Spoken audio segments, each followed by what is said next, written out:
I got into shore, and there was this little berm. I had two MG 42 machine guns shooting at me from opposite ends of the cliff, and they had me under fire.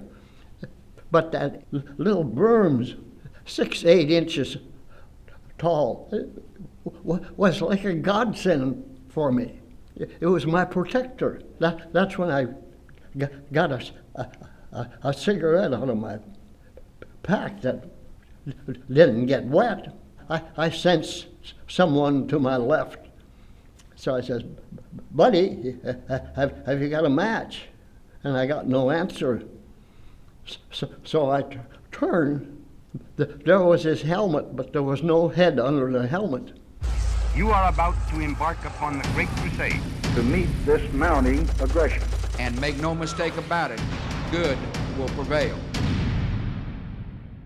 Born in Owatonna, Minnesota, and I was raised on a farm 2 miles west of Hope, Minnesota. And was there a history of military service in your family? No, but I started one. So you joined the National Guard in 1938. What kind of duties did you have in the National Guard? We were preparing to be cannon fodder. We learned to march, we learned to shoot, and being a farm boy, we were brought up with guns. So it was a natural thing to be shooting. Where did they send you and train you at that point? I was in Camp Claiborne, Louisiana at that time. I'd been there since February 10th. And we were shipped to Fort Dix, New Jersey for embarkation over to England someplace. We didn't know where, but we ended up in North Ireland. And that was the big training ground for the 34th Infantry Division. And I was a former company clerk in headquarters company, and I got busted down to private. So when I went to North Ireland, I was Private Jake Larson. But your records go with you. And my record, when Captain Erickson broke me down to a private, he said, "You're going to be in the wire section. You'll be climbing poles and stringing wire for it." Now, I was an expert typist, and it changed my life, where I was planning on climbing poles and stringing wire. Instead, I was transferred into G3, 5th Corps. I had no knowledge at all what even a corps was. So now that you're attached to the 5th Corps, how soon after that were you part of the D-Day invasion? Colonel Hill, out of G3, there were 30 of us in G3. He picked me to go with him, and I got in on the plans of D-Day. Well, I was elevated to top secret bigot, the highest kind of a secrecy you can possibly get. Every person that landed on D-Day, every person that landed on D-Day on Omaha Beach came through my fingers. I look back at it now, it's an honor. All right, so take me to June of 1944 and the beginning of the mission across the English Channel. What was the ride like? right across the English Channel. I was on the command ship. That was one of the roughest rides in the world. We started across, and we had a terrific storm come in, and they called off.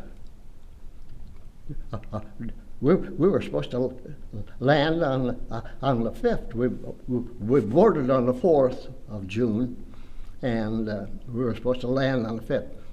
There was no one slept. It was an adrenaline stretch. So we went back into ports, wherever we were at the time, and kept out of the storm. And then it was June 5th. We went across the English Channel, and it was still rough. 3-4 foot waves, and the morning of the invasion started early. When you go down those rope, they aren't even ladders, they're just strung over just rope. And you're climbing down with 75 pounds of material hanging to your back, and you're carrying your rifle over your shoulder. It's and the waves, the tide, whatever, came up 3-4 feet. So you had to watch how you got into the boat, because the boat would come up to meet you, and or pull away from you, and that was one of the most difficult times. But I made it. I was the first one in the back of the boat, so I sat by the Navy pilot and watched everybody come into the boat, take their places. There was 30 of us on there. And I came over with members of the 1st Infantry Division, the 16th Infantry Regiment. At American Veterans Center, everything we do is with an eye on investing in the next generation. That's why I was thrilled to hear about this week's sponsor, Fabric by Gerber Life. As parents and grandparents, we all want our kids to grow up to be financially independent. Fabric by Gerber Life gives your kids a head start in their financial future, making it easy to set them up with an investment account that grows with them. Fabric by Gerber Life is designed by parents for parents, and to make it easy to plan for and manage your family's financial path. With a kid's investment account from Fabric, you can start investing in your child's future today. Invested funds can be used for education, summer camps, or club sports. And when they're older, they can use the funds to buy their first home or to start a business. Plus, you could share your child's unique gifting link with family and friends. So instead of giving toys they might outgrow for birthdays and special occasions, they can help grow your child's investments instead. It's all online, takes 5 minutes to set up, and can be done with as little as $1 a day. Join the thousands of parents and grandparents who trust Fabric to help protect their family. Start investing in your child today at meetfabric.com/AVC. That's meetfabric.com/AVC. AVC is proud to partner with Fabric by Gerber Life in investing in our children and in our country's future. Tell me about coming ashore. Coming ashore, the Navy pilot let us out too far. We were getting a lot of hits, and we were under terrific small arms fire, and those big guns, 14-inch, 8-inch and stuff, were shooting over our heads. But we were walking through a minefield. Over 1 million mines were planted under our feet. So I'm sitting in the last, so when they dropped the front end of that boat and dropped us off into that water. We were up, the water was up to our chins. We were holding the rifles over our heads. And we followed in line.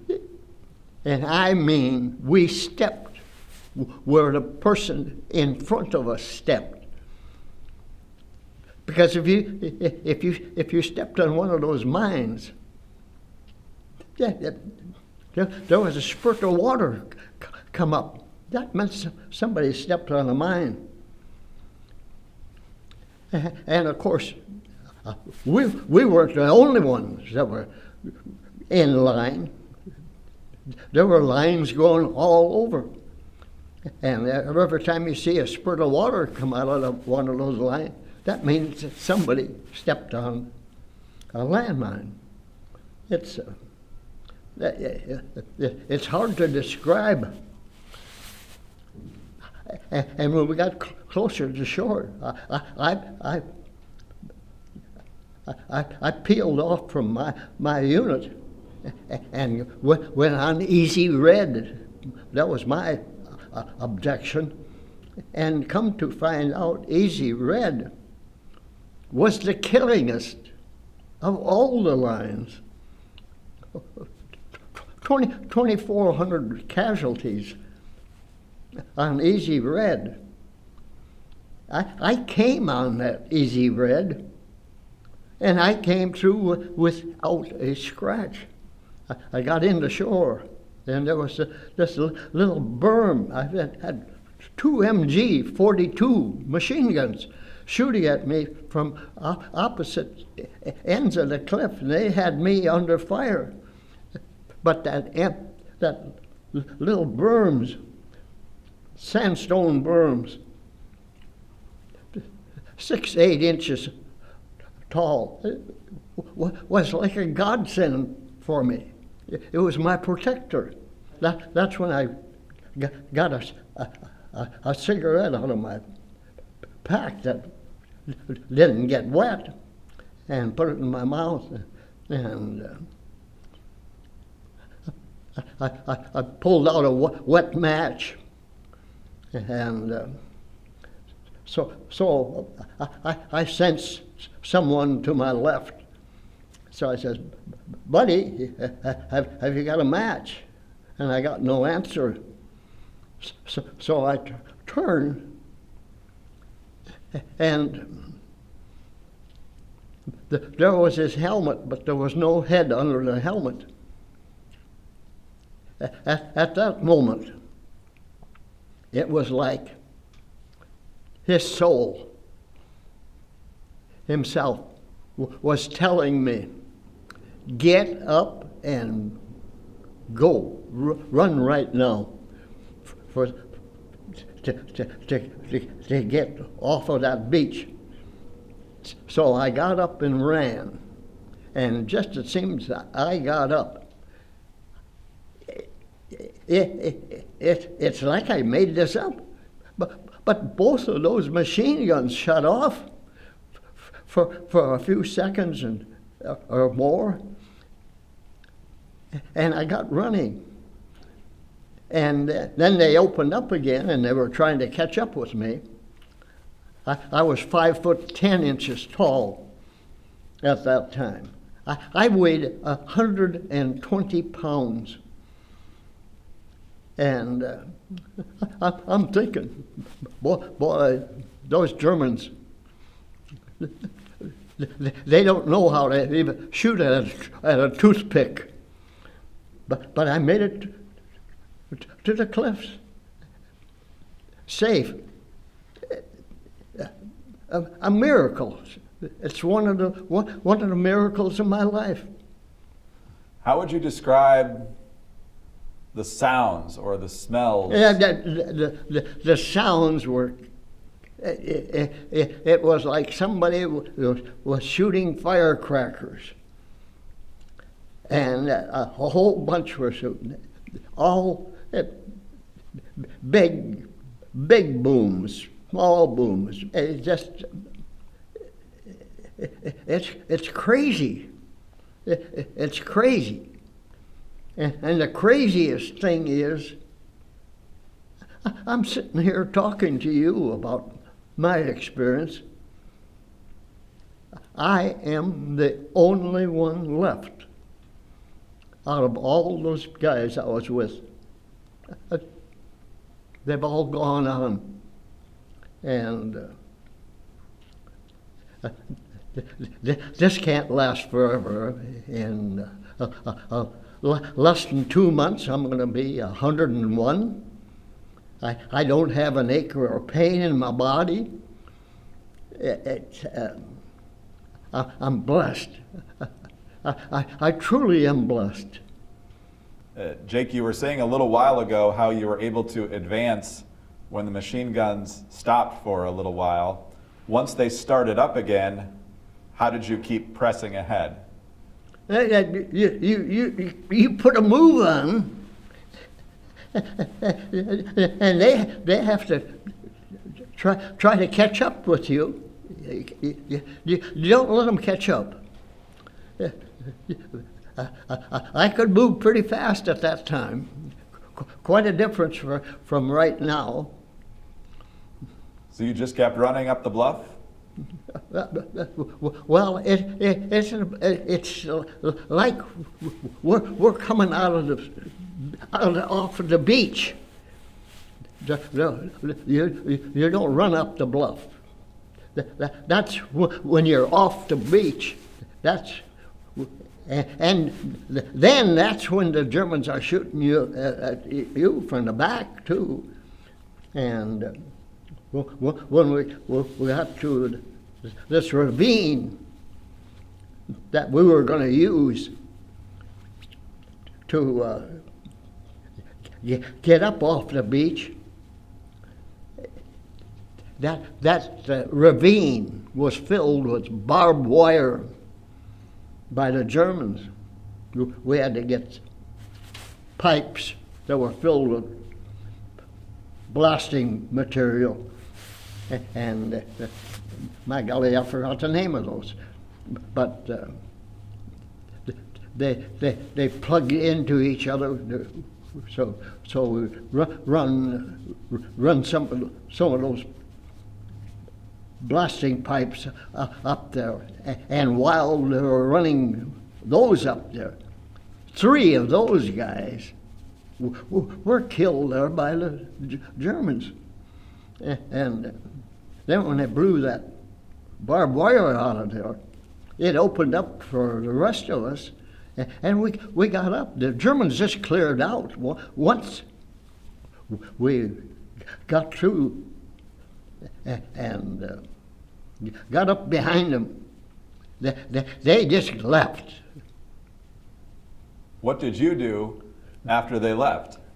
After they left, I found Lieutenant Colonel Pratt, and we started to set up the command post. What were you thinking at the end of the day? What was I thinking?